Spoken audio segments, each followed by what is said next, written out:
रहीम। आज हम पढ़ेंगे सडन ऑनसेट डिस्निया के बारे में। जब भी किसी पेशेंट में आपको सडन ऑनसेट डिस्निया मिल जाए तो इसकी दो ही डिफरेंशियल डायग्नोसिस हो सकते हैं। एक हो सकता है न्यूमोथोरिक्स और दूसरा पल्मोनरी थ्रोम्बो एम्बोलिज्म। अब इसको डिफ्रेंशिएट करने का आसान तरीक़ा क्या है? आसान तरीक़ा ये है कि आप पेशेंट के ऊपर परकशन करें।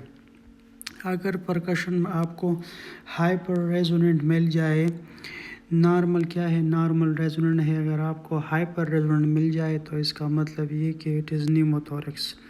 और अगर नॉर्मल आपको सिर्फ रेजोनेंट मिल जाए तो इट मींस कि क्या होगा, पल्मोनरी थ्रोम्बो एम्बोलिज्म होगा। ठीक है, अब जनाब आते हैं पल्मोनरी थ्रोम्बो एम्बोलिज्म को थोड़ा पढ़ते हैं। ये क्या चीज़ है? It is a occlusion of the lung vasculature due to thromboembolism।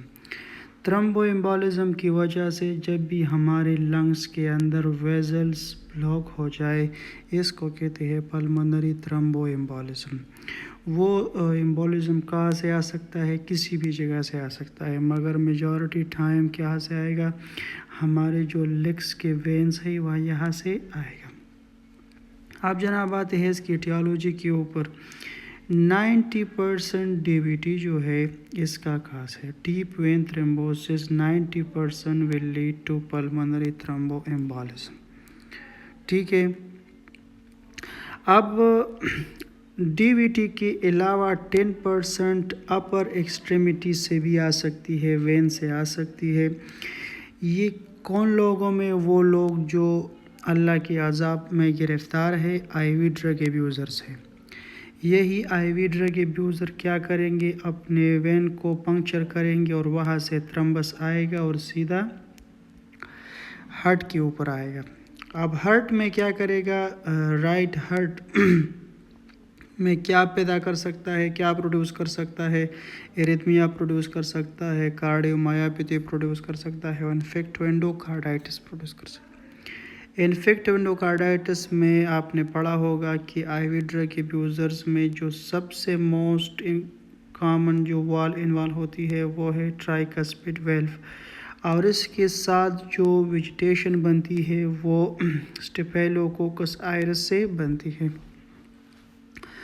तो जनाब 90% इसका जो काज है वो है डीप वेन थ्रोम्बोसिस और 10% अदर एक्सट्रीमिटीज़ से आ सकती है। उनमें जो सबसे इम्पोर्टेंट है वो है अपर एक्सट्रीमिटीज़। अब जनाब आप ये देख लें, थ्रोम्बोएम्बोलिज्म की इस पिक्चर को थोड़ा देख ले तो आपको समझ आए। जब भी डीप वेन थ्रोम्बोसिस होगा तो ये वेंस के ज़रिए आएगा, कहाँ पर? हमारे हार्ट में।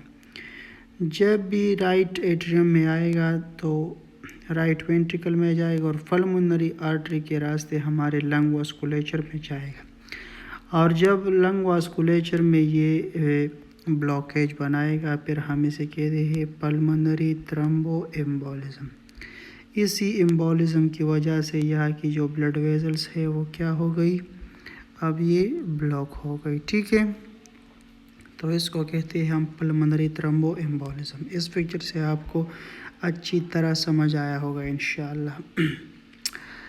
अब जनाब सवाल ये है कि डज या can DVT lead two stroke?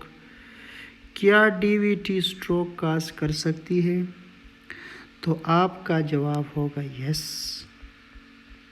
काज कर सकती है। आप कैसे? ऐसे देख ले आप जनाब, देख ले।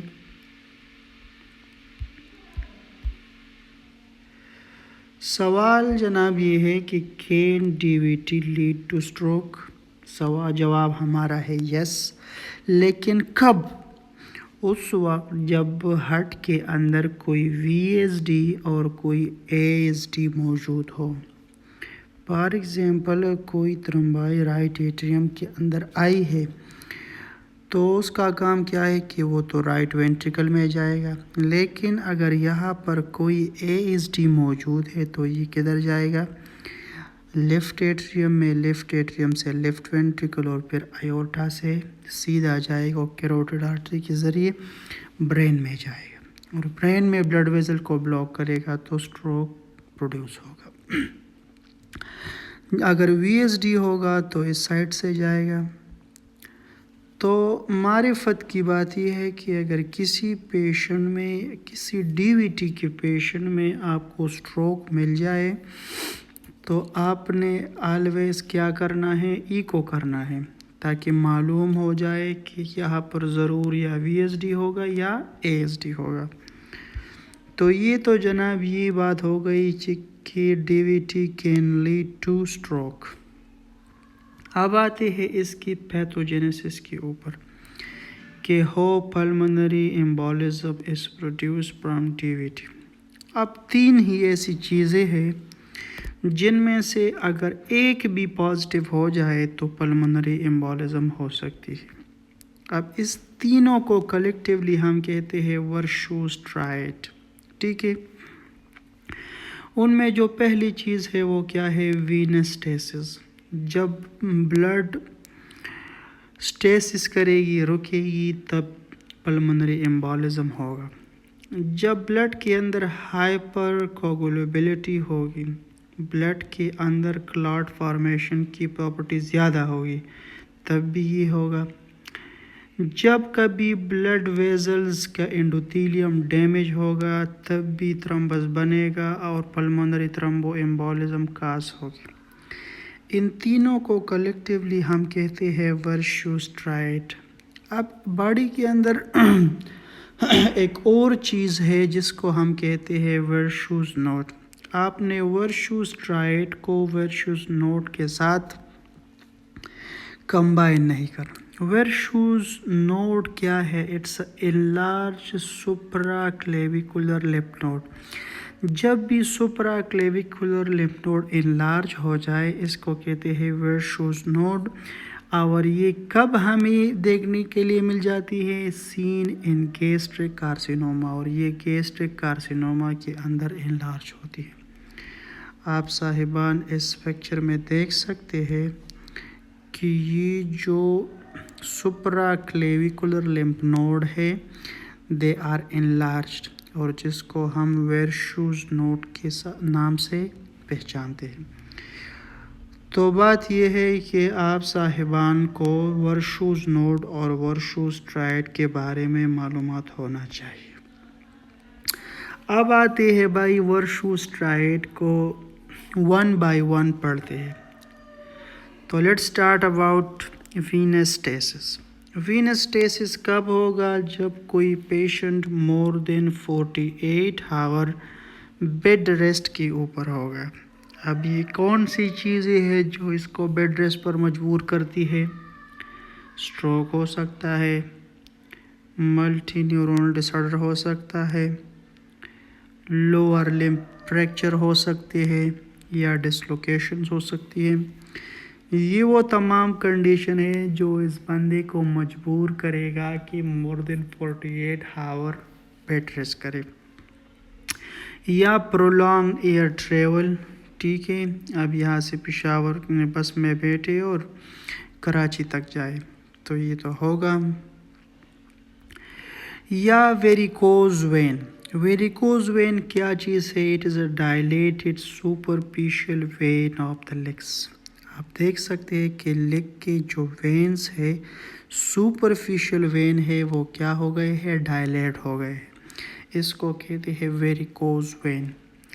तो वेरिकोज वेन की वजह से क्या होता है, वीनस स्टासिस होती है, और वीनस स्टासिस की वजह से डीवीटी हो सकता है। डीवीटी की वजह से क्या हो सकती है, पल्मोनरी एम्बोलिज्म हो सकती है। अब आप जनाब ये बात याद रख लें कि varicose vein can lead to DVT in vice वर्सा।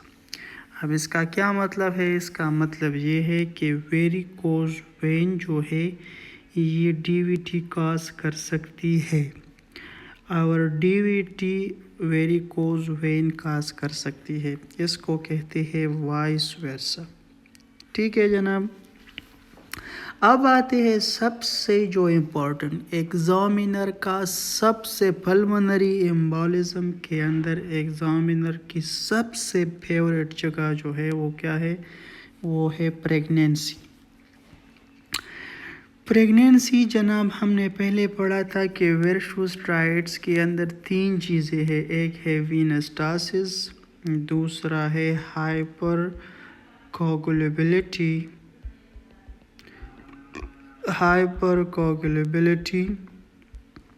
और तीसरा है एंडोथेलियम ब्लड वेसल्स का डैमेज होना। ठीक है, अब प्रेगनेंसी ये तीनों कर सकती है। सबसे पहले पढ़े कि वीनस्टेसिस किस तरह करती है।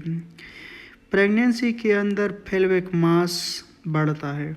जब बढ़ता है तो ये क्या करता है, हमारे लेग के अंदर जो वीनस ड्रेनेज है उनको इम्पेयर करती है।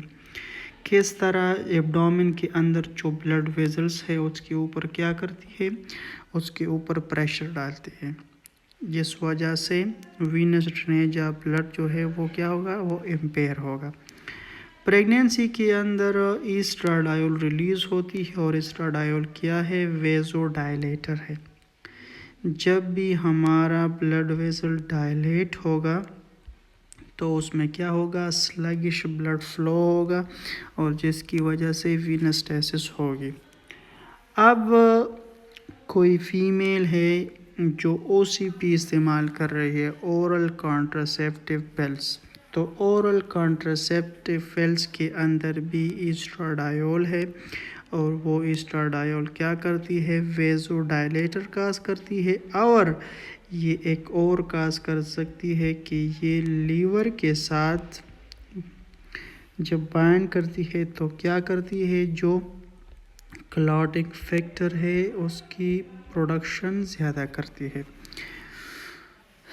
तो जनाब प्रेगनेंसी के बारे में पल्मोनरी एम्बोलिज्म में आपने कभी भी नहीं भूलना। अच्छा जी, वेरशुस्ट्राइड में हमने वीनस्टासिस के बारे में बात की। अब हम आते हैं हाइपर कोगुलेबिलिटी स्टेट के ऊपर। अब ये हाइपर कोगुलेबिलिटी कॉन्जेनिटल भी हो सकती है और एक्वायर्ड भी हो सकती है। हमारे बॉडी के अंदर विटामिन के डिपेंडेंट क्लॉटिंग फैक्टर है। उनमें से 2 ऐसे हैं जो एंटीकोगुलेंट हैं, जैसे प्रोटीन सी और प्रोटीन एस, और एक है एंटीथ्रम्बिन। ये तीनों ऐसी चीज़ें हैं जो क्या करती है, जो हमारे बॉडी के अंदर अल्लाह ताला ने एंटीकोगुलेंट पैदा किए हैं। अब इनमें सबसे जो मोस्ट कॉमन है वो है फैक्टर 5 लाइडेन म्यूटेशन। फैक्टर 5 लाइडेन म्यूटेशन क्या चीज़ है, ये प्रोटीन सी की क्वालिटेटिव डिफेक्ट है। यानी हमारी बॉडी के अंदर प्रोटीन सी होगी, उसका मकदार तो होगा, मगर उसकी जो क्वालिटी है वो क्वालिटी क्या होगी, वो क्वालिटी कम होगी और वो अच्छी तरह अपना जॉब पूरा नहीं करेगा। इसको हम एक्टिवेटेड प्रोटीन सी रेजिस्टेंस भी कहते हैं। तो कंजेनेटली हमारी बॉडी में प्रोटीन सी एस और एंटीथ्रम्बिन के डिफेक्ट की वजह से हाइपर कोगुलेबिलिटी स्टेट प्रोड्यूस हो सकता है, जिससे हमारे बॉडी के अंदर पल्मोनरी एम्बोलिज्म प्रोड्यूस होगी। अब जनाब आते हैं इसकी एक्वायर्ड काज के ऊपर। एक्वायर्ड काज क्या हो सकता है, किडनी में हम पढ़ेंगे कि एक डिजीज़ है जिसे कहते हैं नेफ्रोटिक सिंड्रोम। नेफ्रोटिक सिंड्रोम क्या है, the loss of the natural anticoagulant. जब भी नेफ्रोटिक सिंड्रोम होगा तो हमारी बॉडी के अंदर प्रोटीन यूरिया होगा। प्रोटीन यूरिया होगा तो अदर प्रोटीन के साथ ये प्रोटीन एस, प्रोटीन सी और एंटीथ्रम्बिन भी ज़ाया होंगे, जिसकी वजह से हाइपर कोगुलेबिलिटी स्टेट प्रोड्यूस होगा। अब जनाब एक तो 3 ऐसी कंडीशन है जिसको हम हाइपर विस्कोसिटी सिंड्रोम कहते हैं। पॉलीसाइथीमिया के अंदर हमारे बॉडी में आरबीसी ज़्यादा होते हैं। जनाब मैलिग्नेंसी आपको पता है वो कुछ भी कर सकती है। डिहाइड्रेशन, बॉडी से क्या हो जाए, वाटर लॉस हो जाए, तो बचती क्या है, बचती ब्लड सेल्स है, जो सेल्स है फिर वो क्लॉट बनाएगी। ये तीनों क्या कर सकते हैं, ये तीनों कर सकते हैं द स्लगिश ब्लड फ्लो। तो उसकी वजह से क्या होगा, प्लेटलेट आएगा और उसको क्या करेगा, एंडोथेलियम के साथ बाइंड करेगा, जिसको हम कहते हैं हाइपर विस्कोसिटी सिंड्रोम। अब जनाब पहले भी मैंने कहा कि क्या प्रेगनेंसी विनस्टासिस भी करती है और इंक्रीज एस्ट्राडायोल की वजह से क्या होती है, क्लॉटिंग फैक्टर ज़्यादा प्रोड्यूस होगी। जब भी क्लॉटिंग फैक्टर ज़्यादा प्रोड्यूस होगी तो ब्लड के अंदर हाइपरकोगुलेबिलिटी होगी। ये तो जनाब दूसरी पॉइंट हो गई वर्शूस ट्रायड की। ट्रायड में विनस्टासिस हाइपरकोगुलेबिलिटी स्टेट हमने पढ़ा। अब जनाब पढ़ते हैं vessel wall injury. Vessel wall injury की सबसे जो मेन और पहली काज है वो है आईवी कैनोला। आईवी कैनोलाइजेशन इन लेग्स। आपने मेजॉरिटी टाइम वार्ड्स में देखा होगा कि जब हैंड्स में वेजल्स नहीं मिलती तो वो फुट की तरफ जाते हैं। तो आपने अपनी सल्तनत में ये काम कभी नहीं होना है, क्योंकि आप कहेंगे कि जनाब it can lead to pulmonary embolism. अब ट्रामा वास्कुलाइटिस क्या है, हमारे बॉडी के अंदर एक ऑटो इम्यून कंडीशन है जिसे हम SLE के नाम से जानते हैं, या सिस्टेमिक लूपस एरिथेमेटोसिस। उसका एक वेरिएंट है जिसे कहते हैं एंटी फॉस्फोलिपिड एंटीबॉडी सिंड्रोम, जहाँ हमारे सेल्स के ऊपर एक मेम्ब्रेन है जिसे कहते हैं plasma membrane. The plasma membrane are made from phospholipids, और इसी फॉस्फोलिपिड के ख़िलाफ़ अगर SLE में एंटीबॉडी बन जाए उसे कहते हैं हम APS या एंटी फॉस्फोलिपिड सिंड्रोम। फिर वो इसको क्या करेगा, हमारे ब्लड वेजल्स के अंदर जो सेल्स है वो उसके फॉस्फोलिपिड को तोड़ेगा। जब फॉस्फोलिपिड को तोड़ेगा तो सेल मेम्ब्रेन को तोड़ेगा, सेल मेम्ब्रेन को तोड़ेगा तो सेल्स को तोड़ेगा। तो इससे जो वेजल की वॉल है वो क्या होगी, वो इंजरी होगी, और इसका दूसरा नाम है हैगिस सिंड्रोम। अगर किसी यंग फीमेल में, SLE किसी यंग एज की डिजीज़ है, मेजॉरिटी टाइम फीमेल में मिलती है, तो अगर किसी यंग फीमेल में आपको स्ट्रोक की हिस्ट्री मिल जाए तो आपने APS को सबसे पहले सोचना होगा, अनटिल प्रूवन अदरवाइज। अब जनाब आते हैं प्रेगनेंसी, तीसरी कंडीशन। पहले हमने कहा कि pregnancy can lead to hypercoagulability, pregnancy can lead to venous stasis. अब आते हैं जनाब कि pregnancy can lead to vessel wall injury. ये किस तरह करती है, आपको पता है कि नेचुरली प्रेगनेंसी के अंदर आयरन की डिमांड ज़्यादा होती है, जिसकी वजह से आयरन डिफिशिएंसी एनीमिया होता है। जहाँ हमारे पास आयरन हेमोग्लोबिन की फॉर्मेशन के लिए ज़रूरी है, उसी तरह हमारी बॉडी की जो म्यूकोज़ा है उसकी मेंटेनेंस के लिए भी ज़रूरी है। तो जब आयरन डिफिशिएंसी होगी तो हमारे ब्लड वेजल्स की जो म्यूकोज़ा है यानी एंडोथेलियम है, तो वो एंडोथेलियम डैमेज होगी, जिससे वेजल वॉल इंजरी हो सकती है। तो ये तमाम वर्शूस ट्रायड्स की वीनेस्टेसिस, हाइपरकोगुलेबिलिटी और वेजल्स वॉल इंजरी के तमाम काजेस हो गए। अब जनाब आते हैं इसकी क्लिनिकल फीचर्स के ऊपर। क्लिनिकल फीचर्स हमने कहा था कि ये 90% डीप वेन थ्रोम्बोसिस की वजह से हो सकती है। तो डीप वेन थ्रोम्बोसिस में हमें क्या मिलेगा, acute swollen painful red hot tender leg मिल जाएगी। मगर आप ये बात ज़रूर याद रखें कि DVT के अंदर ये तमाम चीज़ें होती हैं। हमारा जो लेग होता है वो स्वॉलन भी होता है, पेनफुल भी होता है, रेड भी होता है, हॉट भी होता है, टेंडर भी होता है, मगर उसके अंदर मोबाइलिटी वो इम्पेयर नहीं होती है, पेशेंट अच्छी तरह चल सकता है। ठीक है, अब एक प्रेजेंटेशन तो इसकी हो गई। दूसरी प्रेजेंटेशन जो एम्बोलिज्म है, जिस जगह से वो डिसलॉज हो गया है तो उसकी साइज़ के ऊपर डिपेंड करता है।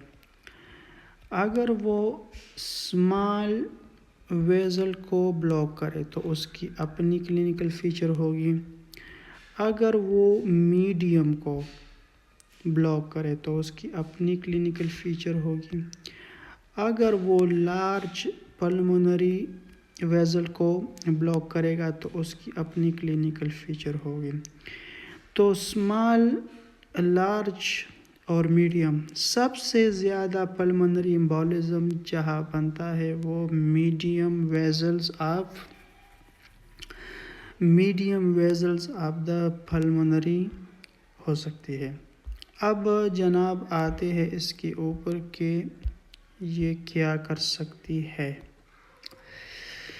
अच्छा जी, मैसिव पल्मोनरी एम्बोलिज्म कैसे कहते हैं कि इसमें पल्मोनरी आर्टरी ब्लॉक होती है। जब भी पल्मोनरी आर्टरी ब्लॉक होगी तो हमें sign symptoms right heart failure के मिलेंगे आइसोलेट, क्योंकि आपको पता है कि राइट एट्रियम से राइट वेंट्रिकल और राइट वेंट्री से पल्मोनरी आर्टरी निकलती है। जब पल्मोनरी आर्टरी बंद होगी तो सारा इफ़ेक्ट किसके ऊपर आएगा? राइट हार्ट के ऊपर आएगा। अब राइट हार्ट के कुछ क्लिनिकल फीचर्स है उसको डिस्कस करते हैं। उसमें सबसे पहले जो होगा सडन ऑनसेट डिस्निया होगा। ठीक है जी, सडन ऑनसेट डिस्निया होगा तो हम परकशन करेंगे। अगर हाइपर रेजोनेंट नहीं है तो पल्मोनरी एम्बोलिज्म के बारे में सोचेंगे।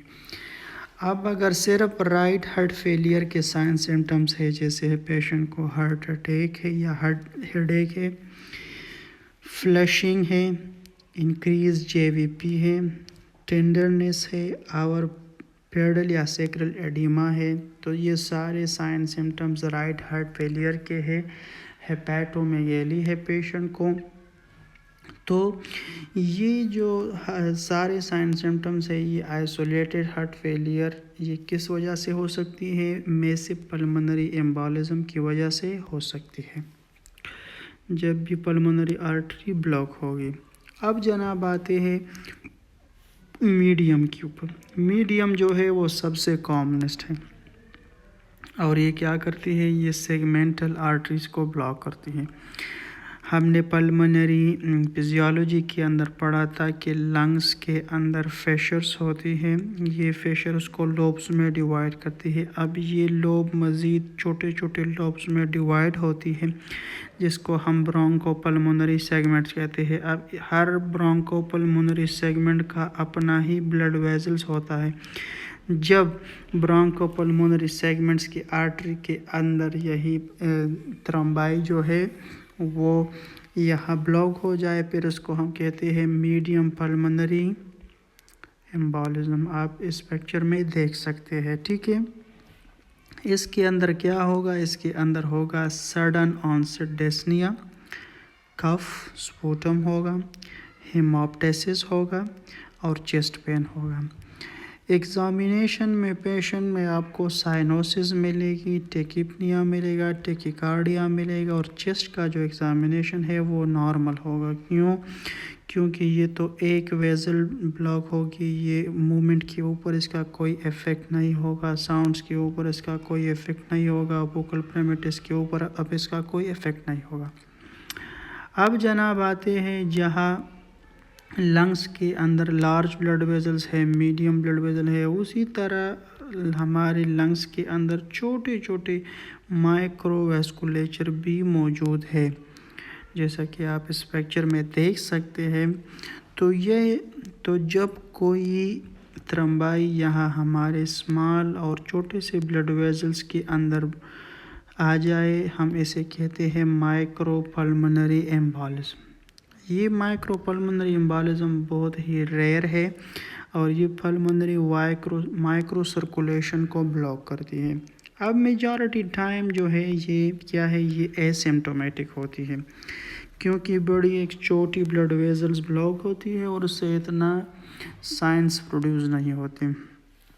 अब ये सिम्प्टोमेटिक कब बनती है? तब बनती है जब कंटिन्यूसली द शावर्स ऑफ माइक्रोथ्रोम्बाई। अब जनाब ये छोटी सी तो है लेकिन इसकी शावर्स आ रहे हैं, तो फिर क्या करेंगे? फिर इसके साथ होगा insidious onset pulmonary hypertension produce होगा। जब पल्मोनरी हाइपरटेंशन प्रोड्यूस होगा तो it will lead to cor pulmonale, और कोर पल्मोनल से क्या होगा, राइट हार्ट फेलियर होगा। ठीक है, किसी भी चेस्ट की पैथोलॉजी के वजह से अगर राइट हार्ट फेलियर आ जाए, इसको कहते हैं हम कोर पल्मोनल। ठीक है, अब जनाब आते हैं इसकी इन्वेस्टिगेशन के ऊपर। ठीक है, क्लिनिकल्स तो हमने पढ़ ली, अब हम पढ़ते हैं इसकी इन्वेस्टिगेशन।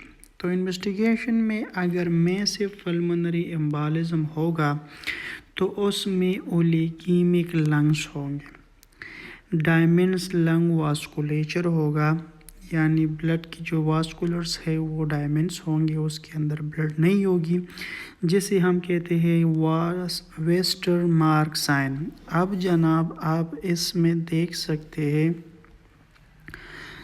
इसमें आपको वेस्टर मार्क साइन मिलेगा। वेस्टर मार्क साइन का मतलब ये कि यहाँ पर जो ब्लैकनेस है वो ब्लैकनेस यहाँ पर ज़्यादा हो गई है।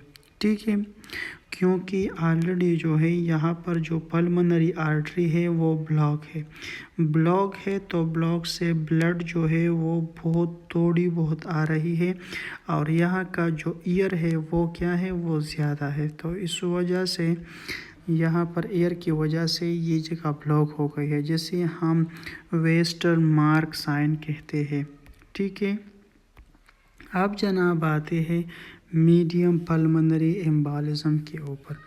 मीडियम पल्मोनरी एम्बोलिज्म जब होगा तो सेगमेंटल आर्टरी के अंदर थ्रोम्बाई बनेगी, और जिसे हम वेज शेप इन्फार कहते हैं, या इसका दूसरा नाम है हैम्पटन्स हम्प।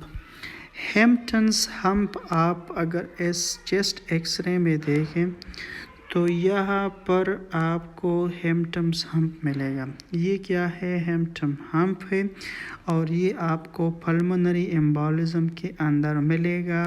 कब, जब ब्रोंको पल्मोनरी सेगमेंट का कोई सेगमेंटल ब्लड वेजल्स के अंदर थ्रोम्बाई होगी, तो इसे कहते हैं हम टन हम्प, और जिसके अंदर क्या होगी, इसी तरह का एक वेज शेप इन्फार्क्ट मिलेगा। अब ईसीजी के अंदर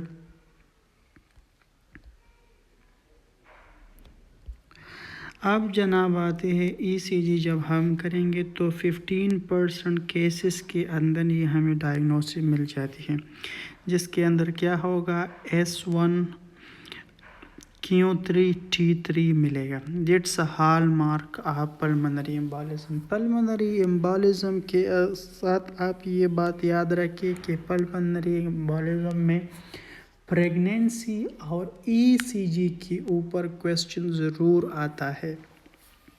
तो इस 1Q3T3 का क्या मतलब है कि लीड 1 में हमें डीप एस वेव मिलेगी, जैसे ये लीड 1 है, और यह आप देख सकते हैं कि ये जो एस वेव है ये डीप है। ठीक है, फिर पैथोलॉजिकल क्यू वेव मिलेगी लीड 3 के अंदर।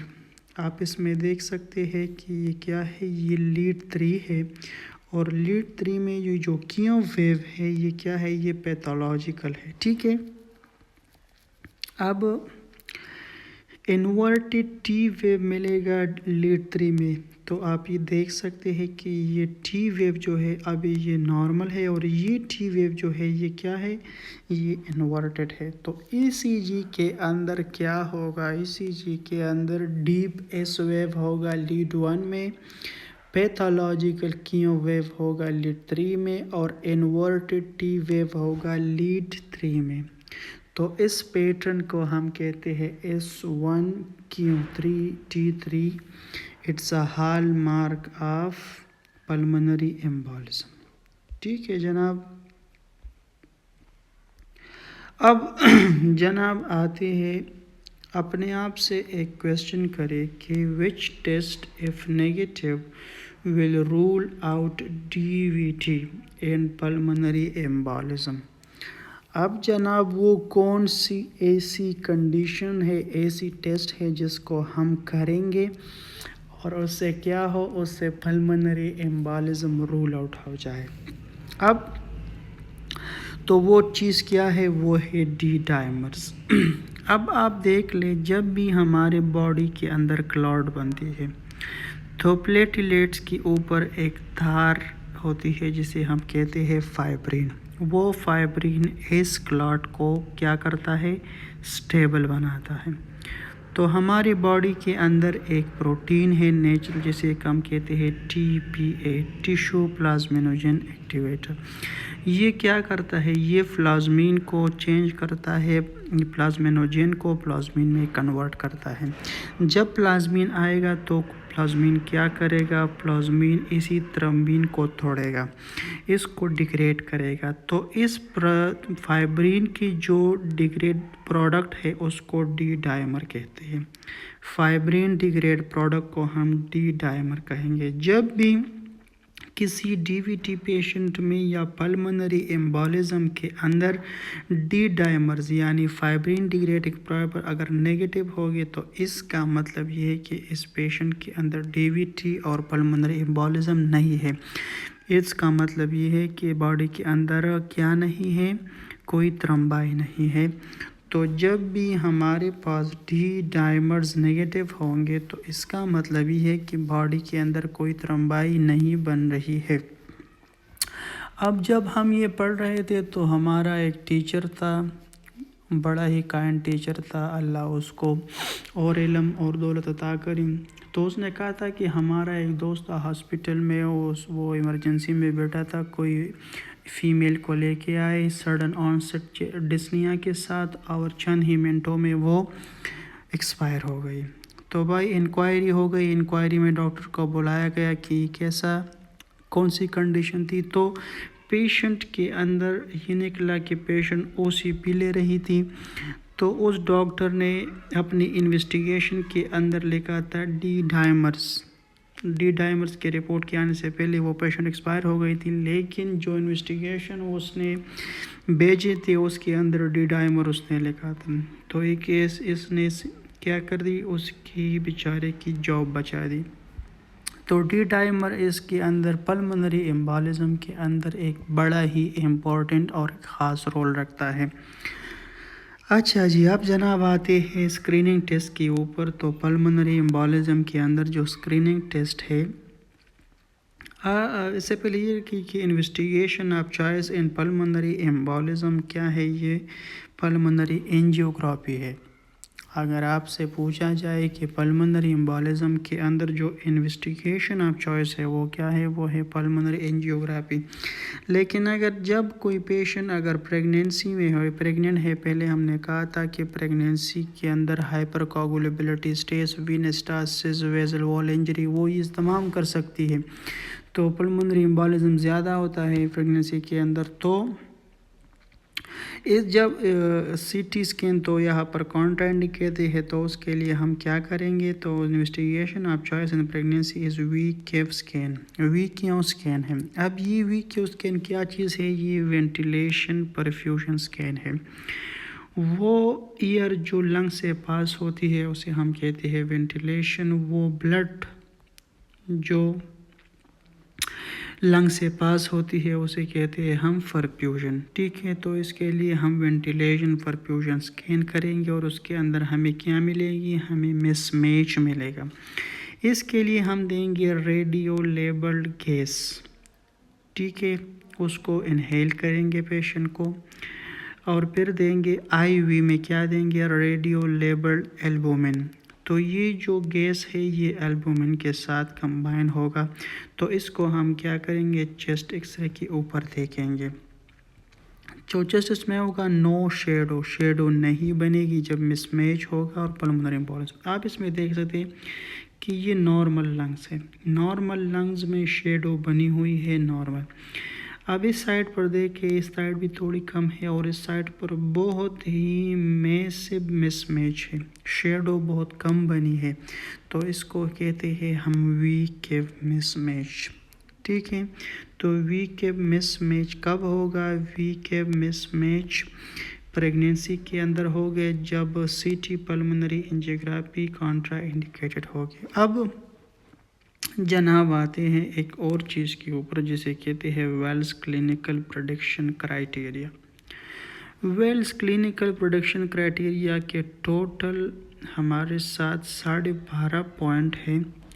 तो 12.5 पॉइंट के अंदर जब इसकी इंटरप्रिटेशन होती है, ये हमें बताती है कि कौन सी पेशेंट पल्मोनरी एम्बोलिज्म का है और कौन सा नहीं है।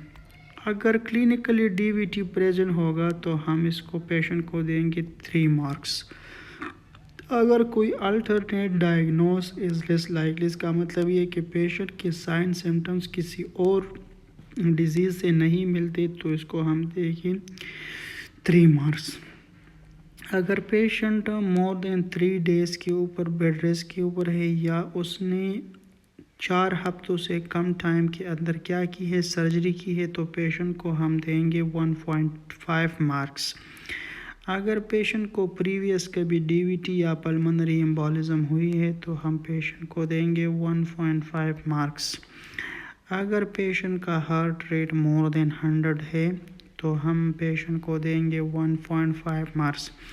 अगर पेशेंट के अंदर हेमोप्टाइसिस चल रही है तो पेशेंट को देंगे 1 मार्क्स। अगर पेशेंट के अंदर कोई कैंसर चल रही है तो हम पेशेंट को देंगे 1 मार्क्स।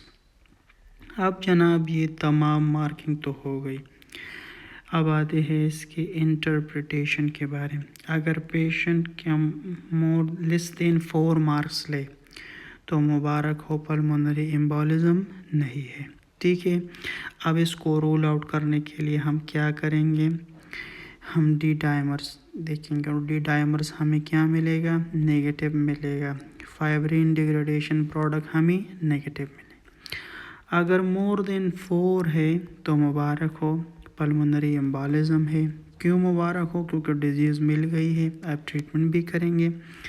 तो इन्वेस्टिगेशन ऑफ चॉइस क्या होगा, सिटी पल्मोनरी एंजियोग्राफी होगा। अगर फीमेल है, प्रेग्नेंट है, तो फिर ये कांटा इंडिकेट है, फिर हम क्या करेंगे, वीकेफ मिसमैच करेंगे। ठीक है जनाब, तो अब ये तमाम इसकी पैथोलॉजी हो गई। अब आते हैं इसके ट्रीटमेंट के ऊपर। इसके ट्रीटमेंट में अगर आप देख ले तो सबसे पहले ये तो एक इमरजेंसी कंडीशंस है, तो इमरजेंसी कंडीशन में हम सबसे पहले रिसेसिटेशन करेंगे, पेशेंट की ABC करेंगे, फिर इसके बाद देंगे एंटीकोगुलेंट। और एंटीकोगुलेंट जो है वो इसे drug of choice for DVT is anticoagulant. अब ये जो एंटीकोगुलेंट है ये 2 है, ये हम पेशेंट को इंजेक्टेबल भी देंगे और ओरल भी देंगे। अब ये कैसे देंगे, क्या क्या देंगे, अभी हम आगे पढ़ेंगे। अच्छा जनाब, एंटीकोगुलेशन में हम पेरेंटल या इंजेक्टेबल देंगे और ओरल भी देंगे। ठीक है, इंजेक्टेबल जो है वो असल जो ट्रीटमेंट मेन स्टे है वो हमारे साथ क्या है, ओरल है। और ओरल क्या है, वारफरीन है। ठीक है जी। अब वारफरीन क्या करती है, वारफरीन जो है वो विटामिन के एपीऑक्साइड को प्रोडक्टेज को ब्लॉक करती है, जिससे क्या होता है, विटामिन के डिपेंडेंट फैक्टर्स नहीं बनते, जैसे 2, 7, 9, 10 ये नहीं बनते। ठीक है, लेकिन विटामिन के इसको तो ब्लॉक करेगी, इससे मज़ीद और विटामिन के डिपेंडेंट क्लॉटिंग फैक्टर नहीं बने। लेकिन इससे पहले जो बने हैं, ठीक है, उससे पहले जो बने हैं वो तो अपना काम करेंगे। उससे पहले जो बने हैं उसके लिए हम क्या करेंगे, उसके लिए हम इंजेक्टेबल हेपरिन देंगे। वारफरीन जो है ये 3 से 5 दिन के अंदर अपना काम शुरू करेगा और इसी 3 से 5 दिन के अंदर हम क्या करेंगे, वारफरीन के साथ इंजेक्टेबल हेपरिन भी देंगे। अब ये जो इंजेक्टेबल हेपरिन है ये 3 टाइप की हमारे साथ मौजूद है, जो हम इनमें से कोई भी दे सकते हैं। Injection conventional heparin, injection low molecular weight heparin और इंजेक्शन फोंडापेरनिक्स ये भी दे सकते हैं। लेकिन सबसे ज़्यादा जो हम देते हैं इंजेक्शन कन्वेंशनल हेपरिन देते हैं। उसका जो डोज है वो है 5000 इंटरनेशनल यूनिट IV स्टेट देंगे और फिर 1000 इंटरनेशनल यूनिट पर हावर देंगे। ये हेपरिन जनाब क्या करेगा, ये एंटी थ्रम्बीन को एक्टिवेट करेगा, जिससे जो क्लॉट है वो उसकी क्लीवेज होगी। मालिकुलर वेट लो मालिकुलर वेट हेपरिन क्या करेगा, ये फैक्टर नंबर 10 को इनहिबिट करेगा और इसका जो डोज है 1 मिलीग्राम पर केजी पर सबकुटेनियस बीडी डोज में हम देंगे। जो पोंड्रेनिक्स है वो क्या करेगा, वो फैक्टर 10A को इनहिबिट करेगा और उसका जो डोज है 2.5 मिलीग्राम IV डोज है और वंस है। ये इसका डोज बड़ा ही अच्छा है, इसका रिस्पॉन्स भी अच्छा है, मगर ये थोड़ा एक्सपेंसिव है। तो सबसे अच्छा ये करता है, लेकिन हमारी जो मार्केट में और ज़्यादा हॉस्पिटल में इस्तेमाल होता है जिसकी कीमत थोड़ी कम है, वो है कन्वेंशनल हेपरिन। ठीक है, अब हेपरिन जब देंगे और पेशेंट को टॉक्सिसिटी से बचाएंगे तो उसके लिए हम पेशेंट की APTT को मेयर करेंगे। ठीक है, और जब अगर वारफरिन के टॉक्सिसिटी को हम देंगे तो हम क्या करेंगे, PTINR को माइनर करेंगे। तो टारगेट PTINR जो हमारे साथ है वो क्या है, वो 2 to 3 है। ठीक है जी, अगर आप किसी पेशेंट के अंदर क्या करें, लो हेपरिन दे और हेपरिन काम ना करे तो इसका मतलब ये है कि पेशेंट के अंदर क्या है, एंटी थ्रोम्बिन डिफिशिएंसी है। अब वारफरिन कब तक देंगे, उस वक्त तक देंगे अगर कोई रिवर्सिबल रिस्क फैक्टर है तो हम 3 से 6 मंथ तक देंगे। अगर कोई आइडियोपैथिक DVT पल्मोनरी एम्बोलिज्म है तो 6 to 12 मंथ देंगे, और कोई इरिवर्सिबल रिकरेंट हो तो उसके लिए फिर लाइफ लॉन्ग देंगे, और अगर प्रेगनेंसी होगा तो सारे प्रेगनेंसी के अंदर देंगे। अब आप ये बात याद रख लें कि प्रेगनेंसी के अंदर जो एंटीकोगुलेंट ड्रग ऑफ चॉइस है वो है हेपरिन, हम हेपरिन देंगे। ठीक है, कितने टाइम देंगे, हेपरिन थ्रू आउट प्रेगनेंसी देंगे। ठीक है, और स्टॉप प्रेगनेंसी को स्टॉप करेंगे 48 आवर बिफोर चाइल्ड बर्थ, बच्चे की पैदाइश से 48 आवर बाद इसको स्टॉप करेंगे। उसके बाद क्या करेंगे, वारफरिन को स्टार्ट करेंगे। कितने टाइम तक, 6 वीक तक, क्योंकि प्रेगनेंसी का जो इफ़ेक्ट है बॉडी के ऊपर 6 वीक तक होता है। अब ये बड़ी ही एक छोटी सी कॉलम है, मगर बड़ी ही MCQs, बड़े बड़े MCQs इसके अंदर छुपे हुए हैं। पहला MCQs ये है कि प्रेगनेंसी के अंदर कौन सा एंटीकोगुलेंट हम इस्तेमाल कर सकते हैं, वो है प्रेगनेंसी, वो है हेपरिन। ठीक है, अब दूसरा क्या है, दूसरा ये है कि कब तक इस्तेमाल करेंगे, तो थ्रू आउट प्रेगनेंसी करेंगे। अब तीसरा MCQs क्या करते हैं कि कब इसको स्टॉप करेंगे, तो 48 आवर्स बिफोर चाइल्ड बर्थ को स्टॉप करेंगे। अब चौथा MCQs क्या है, चौथा MCQs ये है कि इसके बाद किस चीज़ को स्टार्ट करेंगे, तो वारफरिन को स्टार्ट करेंगे। अब पांचवा MCQs क्या है कि कब तक, तो 6 वीक तक स्टार्ट करेंगे। ठीक है, इसके साथ एडिशनल भी हम कुछ और चीज़ें दे सकते हैं, जैसे स्ट्रेप्टोकाइनेज। स्ट्रेप्टोकाइनेज क्या चीज़ है, ये थ्रोम्बोलाइसिस करती है, और इस या टिश्यू प्लाज्मिनोजन एक्टिवेटर। स्ट्रेप्टोकाइनेज जो है इसकी अपनी अपनी इंडिकेशन है हर जगह पर, जैसे MI के अंदर हम 48 आवर के अंदर देंगे, स्ट्रोक के अंदर 4 आवर के अंदर देंगे, लेकिन पल्मोनरी एम्बोलिज्म के अंदर हम जब भी हाइपोटेंशन होगा तो हाइपोटेंशन के अंदर हम पेशेंट को स्ट्रेप्टोकाइनेज या टिश्यू प्लाज्मिनोजन एक्टिवेटर दे सकते हैं। इसके साथ हम IV फिल्टर लगाए हैं इंफीरियर वेना केवा के अंदर, जब इरिवर्सिबल रिस्क फैक्टर होगा। तो जनाब ये क्या हो गई आपकी पल्मोनरी एम्बोलिज्म की